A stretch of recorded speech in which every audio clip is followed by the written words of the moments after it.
Assalamualaikum warahmatullahi wabarakatuh. Perkenalkan, nama saya Nabila Nindya Amelia Putri Anugrah dari kelas A NIM 2021220010. Di sini saya akan menyelesaikan tugas akhir semester dari matkul analitika bisnis. Di sini ada data dari Excel, kita salin yang ini. Kita copy aja.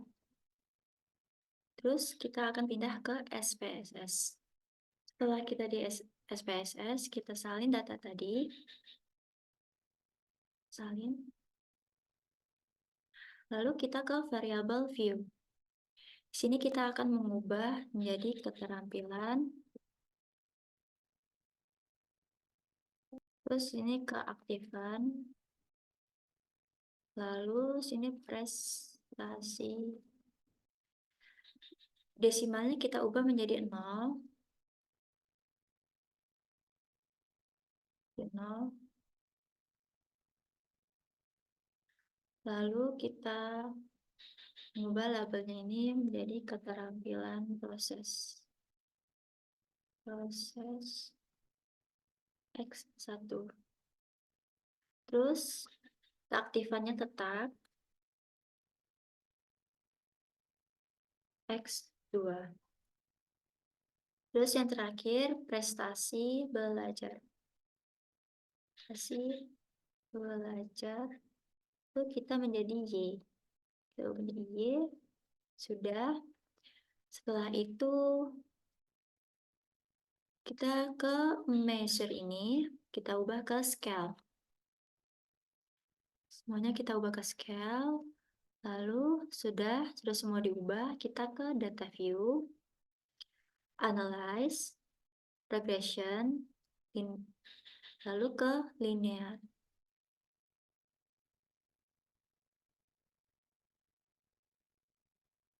Di sini ada dependent sama independent.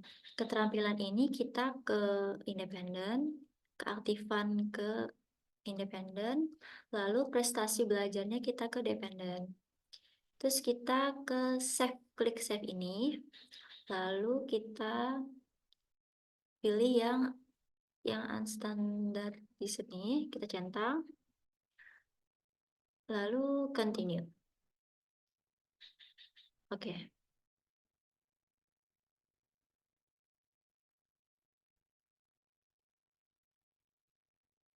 Datanya akan keluar.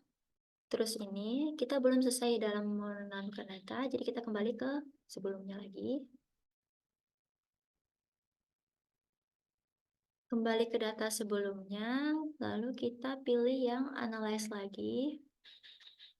Terus kita yang pilih non-parametric test ini, kita pilih yang legacy dialogs. Terus kita pilih one sampel ini. Pilih yang ini, unstand ini, kita pindah ke sini, lalu oke. Datanya akan muncul seperti ini. Kita copy bagian yang envar ini, kita copy, terus kita ke Word. Setelah di Word, di sini kita melakukan uji asumsi klasik dan uji kelayakan model. Yang pertama kita mencari uji asumsi klasik. Di sini ada uji normalitas, tinggal kita copy paste aja. Lalu di sini ada tabel muncul, kita analisis dulu. Lalu kita menganalisisnya dengan cara di sini ada analisis sampel Kolmogorov 0,200 dan tingkat signifikan 0,05. Yang artinya distribusi ini normal karena minus 0,200 ini lebih dari 0,05. Jadi uji normalitas ini tergolong normal. Selanjutnya kita ke uji multikolineritas.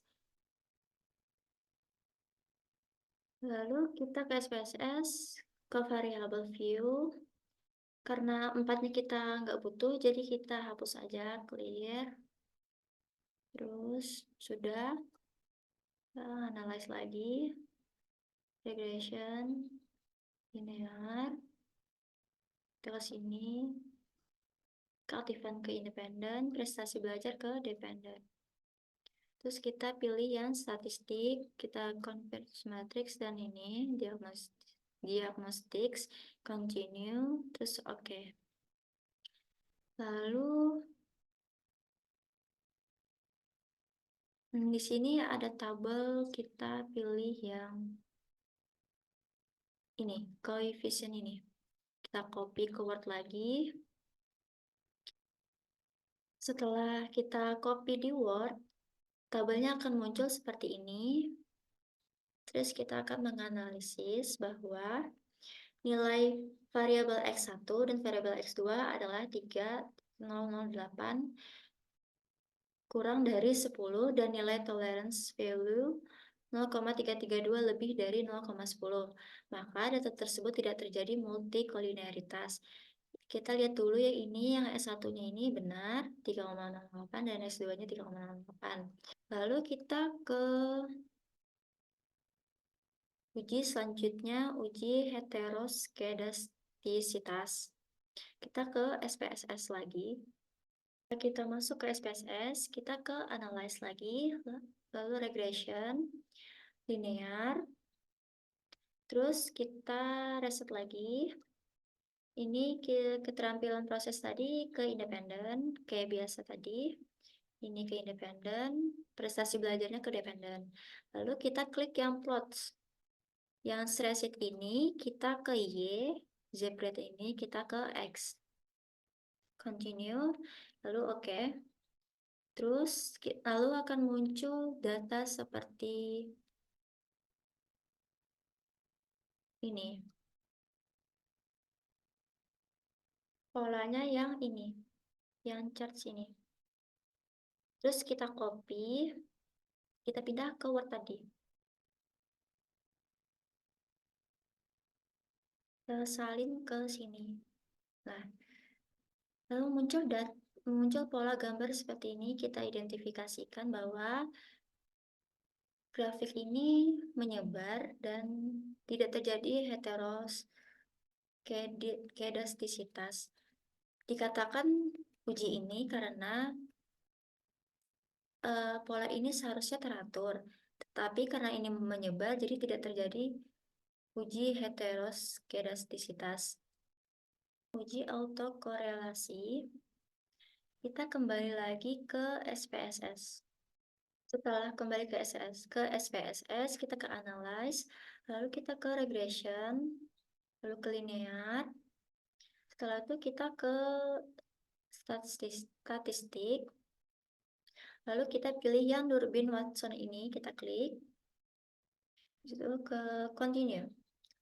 Oke, ini akan muncul data seperti ini. Yang kita perlukan adalah yang Durbin Watson ini. Jadi kita tinggal copy aja. Ini kita copy.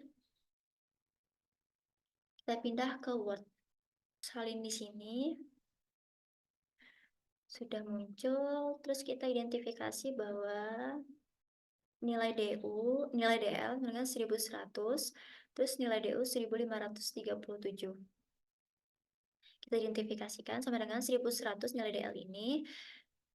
Terus kurang dari 1643, kurang dari 4, dikurang 1537, 2,463.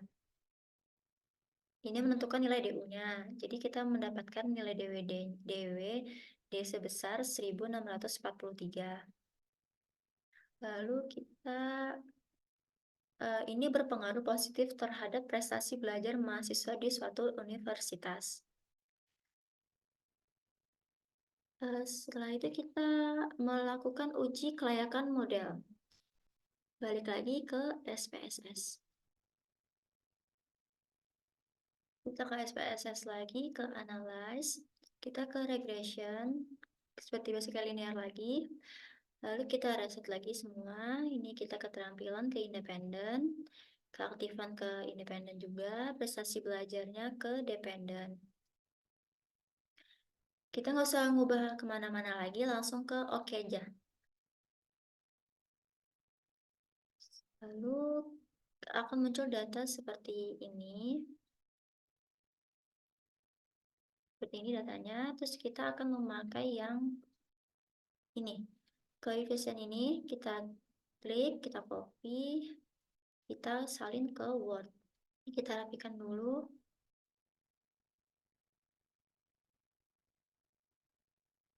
Kita analisiskan bahwa X1 0,006 kurang dari 0,05, maka dapat dikatakan X1 memiliki pengaruh signifikan Y. Lalu X2 0,415 yang keaktifan ini lebih dari 0,05, maka dapat dikatakan X2 tidak memiliki pengaruh signifikan Y. Ditunjukkan nilai T hitung yang ini, keterampilan proses X1 ini sebesar 3107 yang ini. Terus kalau untuk yang keaktifan X2 ini sebesar 0,836. Uji statistik F atau uji F, kita kembali lagi ke SPSS lagi. Kita ke analyze, regression lagi kayak tadi, seperti biasa. Terus kita ke linear. Kita reset lagi, kita keterampilan proses, keaktifan juga ke independen, prestasi belajar ke ini. Nggak usah diubah-ubah, jadi kita oke langsung. Nah, kita pilih yang ANOVA ya. Ini kita copy, kita salin ke Word. Setelah muncul ini, kita identifikasi lagi bahwa nilai F hitung 0,00 ini kurang dari 0,05, maka dapat disimpulkan bahwa terdapat pengaruh keterampilan proses dan keaktifan secara simultan terhadap prestasi belajar. Kita mencari F hitungnya. F hitungnya ini 21953. Selanjutnya kita ke interpretasi model regresi linear berganda. Kita ke SPSS lagi. Kembali ke SPSS, kita ke analis lagi. Lalu ke regression, ke linear lagi. Ini nggak perlu diubah lagi karena ini sama aja datanya. Jadi kita oke langsung. Terus juga kita lalu akan muncul data seperti ini. Kita pilih yang koefisien ini. Ya, sudah kita copy lalu kita salin ke Word. Tinggal kita salin ke Word sini. Sudah, lalu elemennya nggak usah. Kita simpulkan bahwa Y sama karena Y ini dari mana? Karena prestasi belajar kita mencari ini dengan A plus B1 X1 plus B2 X2. Y sama dengan minus 33,559, ini dari yang konstan ini, ditambah 1,1466, ini dari penyubahan ini, lalu kita ditambah 0,273 X2 yang ini, yang keaktifan X2 ini. Koefisien konstanta ini sebesar 17,410. Keterampilan prosesnya 0,369, kita tulis di sini. Ini. Lalu keaktifannya yang S2-nya kita mendapatkan hasil dari 0,326. Kesimpulan yang dapat diambil bahwa keterampilan proses berpengaruh terhadap variabel dependen asumsi variabel lain tetap konstan. Terus keaktifan berpengaruh terhadap variabel dependen Y, prestasi belajar seiring dengan peningkatan sekitar 0,273 pada variabel dependen asumsi variabel tetap konstan.